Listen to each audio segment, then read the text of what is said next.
Hello, welcome to my YouTube channel. तो आज हम क्लास 10th के सैम्पल क्वेश्चन पेपर को सॉल्व करना स्टार्ट कर रहे हैं मैथमेटिक्स स्टैंडर्ड का सेशन 24-25 का। तो आज हम इसके सेक्शन एक के कुछ क्वेश्चन करेंगे। फर्स्ट क्वेश्चन क्या कह रहा है, ये पॉलिनॉमियल का क्वेश्चन है।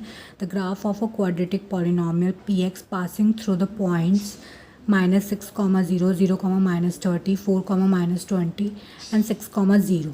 The zeroes of the polynomials are. तो हमारे पास चार ऑप्शन दे रखे हैं, हमें इसके ज़ीरोज़ बताने हैं।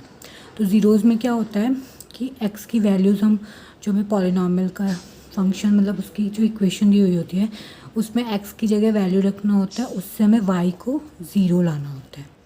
ठीक है, तो अगर हम इन चारों पॉइंट को देखें तो हमारा जो ये वाला पॉइंट है और ये वाला पॉइंट है, इसमें वाई की वैल्यू ज़ीरो दे रखी है, एक्स की वैल्यू -6, मतलब -6 रखने पर फंक्शन हमारा ज़ीरो हो गया है।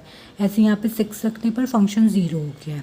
इन दोनों में एक्स की वैल्यू इसमें ज़ीरो है, इसमें वाई की वैल्यू -30 है, इसमें एक्स और वाई दोनों की वैल्यू दे रखी है। ठीक है, तो अगर हम ज़ीरोज़ की बात करें तो ज़ीरोज़ में हम ये दोनों पॉइंट लेंगे, मतलब -6 और 6 ये दोनों ज़ीरोज़ हैं जिनसे वाई ज़ीरो हो गया है।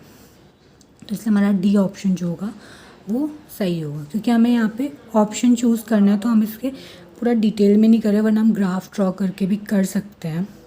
ठीक है, तो यहाँ पे बस हमने देखा है कि वाई ज़ीरो है एक्स की इन वैल्यूज़ पे, तो वो दोनों उसके ज़ीरोज़ हो जाएंगे। तो इसलिए हमारा डी ऑप्शन यहाँ पे सही हो जाएगा।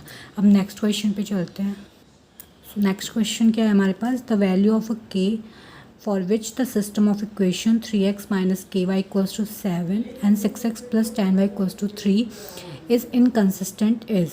तो हमें ये दो इक्वेशन दे रखे हैं, इसमें यहाँ पे k दे रखा है, हमें इस k की वैल्यू फाइंड करनी है, जिसके लिए ये दोनों इक्वेशन जो वो इनकन्सिस्टेंट हो, मतलब नो सॉल्यूशन की कंडीशन होनी चाहिए। तो एक आपने टेबल पढ़ी होगी linear equation in two variables में, वहाँ पे इनकन्सिस्टेंट के लिए कंडीशन क्या होता है, a1/a2 equals to b1/b2 does not equals to c1/c2। तो ये कंडीशन वेरीफाई करनी है। तो यहाँ पे ये a1 होगा, x का कॉफिशेंट, y का कॉफिशेंट b1 और ये c1। ऐसे यहाँ पे x का कॉफिशेंट सेकेंड इक्वेशन में a2, ये b2 और ये c2। तो अगर हम इनको रखें तो क्या होगा, 3/6 इक्वल्स टू -k/10। इसको हम इधर ही लेके आएंगे तो हो जाएगा -7/-3। तो ये कंडीशन बननी चाहिए। तो ये दोनों इक्वल, इनके रेशियो इक्वल होने चाहिए। तो ये अगर आप कैंसिल करो तो कितना होगा, 1/2। तो यहाँ पे हमारे पास -k आ रहा है, तो k की वैल्यू क्या होनी चाहिए, यहाँ पे -5 होनी चाहिए, जिससे कि यहाँ पे हमारे पास 5/10 बन जाए और ये 5 से ये 1/2 रेशियो आ जाए। तो दोनों रेशियो फिर हमारे पास 1/2 इक्वल्स टू 1/2 आ जाएगा। तो मतलब यहाँ पे जो हमारी k की वैल्यू होगी वो -5 होगी। आप इसे सॉल्व कर सकते हैं। 1/2 इक्वल्स टू -k/10, फिर 10 को इधर लेके जाएंगे, 10/2 इक्वल्स टू -k। तो k की वैल्यू कितनी होगी, ये 5 टाइम चला जाएगा, k की वैल्यू -5 हो जाएगी। तो आप ऐसे सॉल्व कर सकते हैं। ठीक है, तो हमें ये दोनों रेशियो जो है a1/a2 b1/b2 इक्वल चाहिए, और वो हमें तब मिलेगा जब k की वैल्यू यहाँ पे -5 होगी, क्योंकि यहाँ पे माइनस, अगर यहाँ माइनस नहीं होता तो हमारा सी ऑप्शन करेक्ट हो जाता। ठीक है, आई होप आपको क्वेश्चन क्लियर होगा। अब चलते हैं फिर नेक्स्ट क्वेश्चन पे।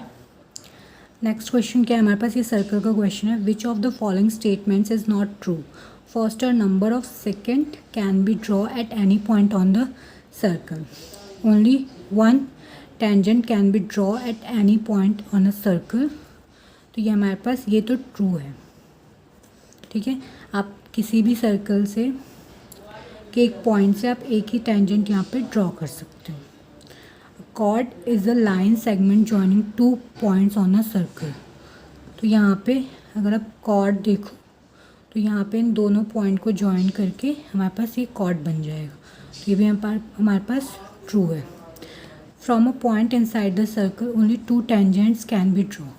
तो सर्कल के इनसाइड पॉइंट से आप एक भी टेंजेंट ड्रॉ नहीं कर सकते हैं, तो ये हमारे पास फॉल्स स्टेटमेंट हो जाएगी।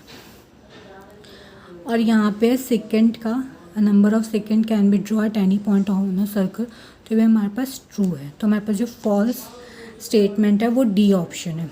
और हमें यहाँ पे नॉट ट्रू मतलब फॉल्स ही बताना था, तो हमारा डी ऑप्शन यहाँ पे करेक्ट हो जाएगा। अब चलते हैं फिर नेक्स्ट क्वेश्चन पे। नेक्स्ट क्वेश्चन हमारा अब ए पी से है। If nth term of an A P is 7n-4 then the common difference of an A P is, ये 4 ऑप्शन दे रखे हैं, मतलब हमें यहाँ पे डी फाइंड करना है, ठीक है।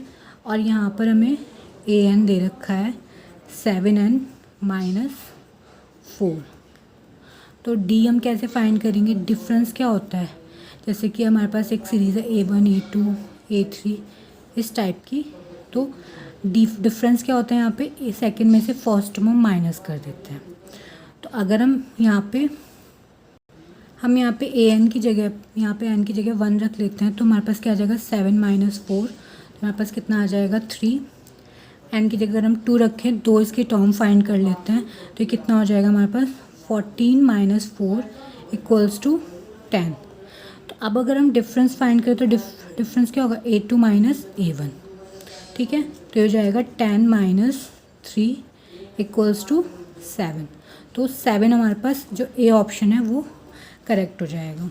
तो यहाँ पर हमें सारे टर्म्स फाइंड करने की ज़रूरत नहीं है, क्योंकि ये जो फॉर्मूला बना है वो एक एपी का ही है, तो इससे आप जो भी टर्म बनाओगे वो सारे टर्म जो हैं वो एक एपी ही बनाएंगे। तो बस हमें जितने की ज़रूरत है डी फाइंड करने के लिए वो हम टर्म फाइंड कर लेंगे। तो हमने सेकंड और फर्स्ट टर्म फाइंड कर लिया, उनका डिफरेंस फाइंड करेंगे तो 7 आ जाएगा। तो इस तरीके से हमने ये 4 क्वेश्चन करे हैं डिफरेंट चैप्टर से। तो आई होप आपको ये सारे क्वेश्चन क्लियर होंगे, और अब मिलते हैं फिर हम नेक्स्ट वीडियो में इसके आगे के क्वेश्चन के साथ। Thanks for watching.